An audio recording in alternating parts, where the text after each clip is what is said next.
दीन जानकी माता। और दुनिया के आशीर्वाद काटे जा सकते हैं, माँ का आशीर्वाद काटने की ताकत विधाता में भी नहीं है। हनुमान जी जितनी भी मोक्ष की आत्माएं हैं, परमहंस अवस्था में जो विचरण करती हैं वायुमंडल में, वे सब परमहंस आत्माएं, सब मोक्ष की आत्माएं पंडाल में जहां जगह मिलती है बैठकर कथा सुनते हैं। गोस्वामी जी लिख रहे हैं, जीवन मुक्त महामुनि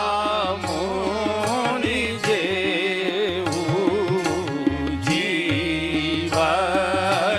मुक्त महामुनि जेऊ, जीवन मुक्त महामुनि जेऊ, जीवन मुक्त महामुनि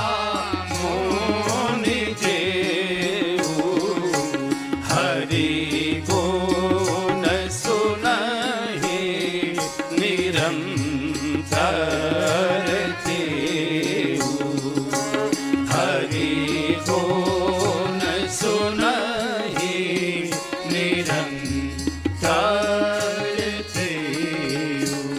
ये जो मोक्ष की आत्माएं हैं, ऋषि मुनियों की दिव्य आत्माएं, सब विभिन्न शरीर धारण करके आकर कथा में कथा सुनती। जीवन मुक्त महामुनि जेऊ, हरिगुण सुनई निरंतर तेऊ। सारे तीर्थ तीर्थ सकल तहां चले आवहीं।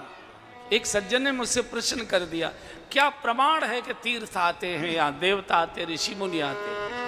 हमने कि प्रमाण देखना चाहते हो?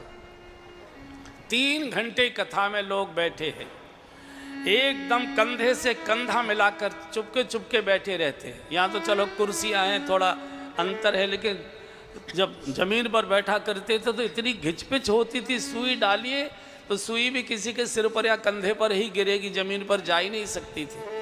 हजारों हजार लोग आते हैं, सभी आयु के आते हैं, सभी वर्ग के आते हैं, सभी वर्ण के आते हैं, सभी स्वभाव के आते हैं, सभी स्वाद के आते हैं कथाओं में।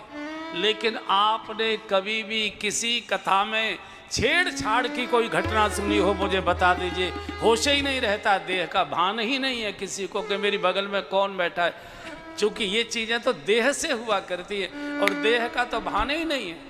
आप भी जब यहाँ अनुभव करेंगे तो आपको दिखाई तो ये दे रहा है कि आप पंडाल में बैठे, पंडाल में नहीं बैठे। आप जहाँ का प्रसंग चलेगा आप वहाँ पहुँच